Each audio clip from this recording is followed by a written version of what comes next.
जय भीम, जय शिवराय, जय ज्योती, नमो बुद्धाय. मित्रांनो, आज एक मराठी कविता घेऊन आलेलो आहे. भांडण कांडण. सासू आणि सुनामधील भांडण कशा पद्धतीचं असतं आणि आपण पाहता की संपूर्ण देशामध्ये जास्तीत जास्त सुनेच्या हुंडाबळीच्या घटना मोठ्या प्रमाणात घडतात. त्या संबंधाने अनुसरून ही कविता आहे. भांडण कांडण. सासू सुनेचे भांडण. प्रत्येक घरात आहे एक अंगण, मिरचीचे कांडण. सासू सुनेचे भांडण. प्रत्येक घरात आहे एक अंगण, मिरचीचे कांडण. सासू कधी सुनेची आई होत नाही. मॅडम, सासू कधी सुनेची आई होत नाही. सून कधी सासूची मुलगी होत नाही.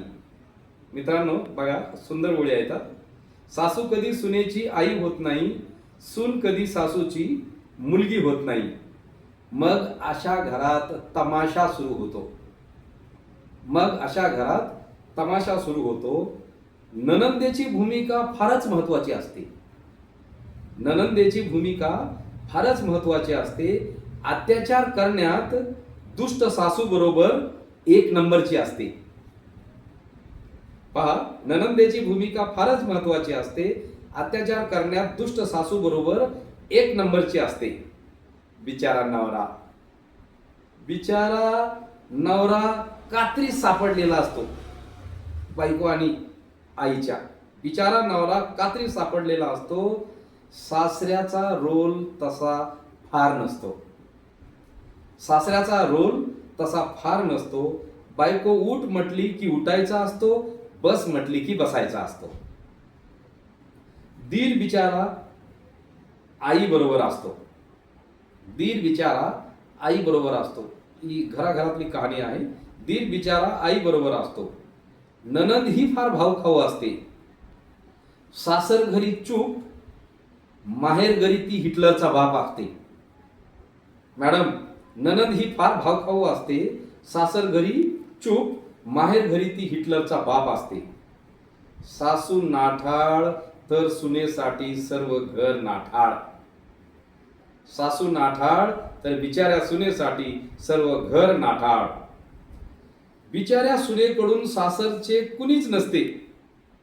बघा, बिचाऱ्या सुनेकडून सासरचे कुणीच नसते. सासू म्हणेल तीच पूर्व दिशा असते.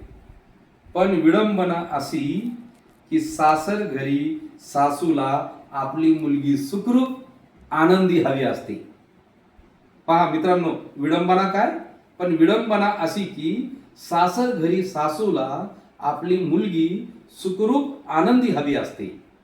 पण आपली सून मात्र डोळ्यात सलत असते. अशा घरी शांती कधीच नांदत नसते. सुनेवर रोजच अत्याचार होत असते. देशात रोज कितीतरी स्त्रियांचा बळी जातो. अत्याचार करणारात महत्वाची भूमिका सासू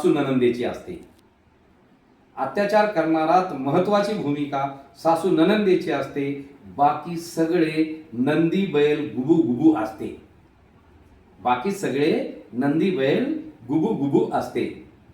देशात हुंडाबळी रोज असते.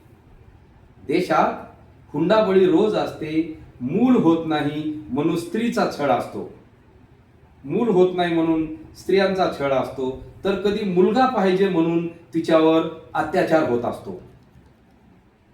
सासू अनपढ असो की शिकलेली असो. पहा, सासू अनपढ असो की शिकलेली असो, सासू ही घरचा बॉस असते. कुटुंब व्यवस्थेत ही अधिक वाईट गोष्ट असते. सासू अनपढ असो की शिकलेली असो, सासू ही घरचा बॉस असते. कुटुंब व्यवस्थेत अधिक वाईट एक गोष्ट असते. पहा, कुटुंब व्यवस्थेत अधिक एक गोष्ट असते. एक स्त्री दुसऱ्या स्त्रीला समजून घेत नसते. हे कारण आहे सुनेच्या अत्याचाराचं. एक स्त्री दुसऱ्या स्त्रीला समजून घेत नसते. ती न्यायाधीश असते पण आमच्या घरी न्याय करीत नसते. ती न्यायाधीश असते पण आपल्या घरी न्याय करीत नसते. जोपर्यंत सासू आणि सून जोपर्यंत सासू आई, पहा मी आता सोल्युशन पण दिलेलं आहे याच्यामधून, जोपर्यंत आई सासू आई आणि सून मुलगी होणार नाही तोपर्यंत सासू सुनेत साप मुंगूस जिवंत राहील. पहा काय सोल्युशन आहे, कवितेमधून मी सोल्युशन देतोय. पहा जोपर्यंत सासू आई आणि सून मुलगी होणार नाही तोपर्यंत सासू सुनेत साप मुंगूस जिवंत राहील. युगानुयुगे ही लढाई राहील. युगानुयुगे ही लढाई राहील. सासू ऐकणार नाही, सून ऐकणार नाही. बिचाऱ्या नवऱ्याचे मरण सर्वाधिक बदनामी नवऱ्याची होत राहील. बिचाऱ्या नवऱ्याचे मरण सर्वाधिक बदनामी नवऱ्याची होत राहील. सासूला आई म्हणून तिच्याशी आईसारखे वागणाऱ्या सुनेला माझे वंदन. पहा मी आरोप नाही सगळ्यांवरच करत की सगळ्याच सासू खराब असतात, सगळ्याच सुना खराब असतात. म्हणून मी लिहितोय म्हणून मी लिहितोय सासूला आई म्हणून तिच्याशी आईसारखे वागणाऱ्या सुनेला वंदन. सुनेला मुलगी मानून तिच्याशी मुलीप्रमाणे वागणाऱ्या सासूलाही वंदन. भांडण कांडण.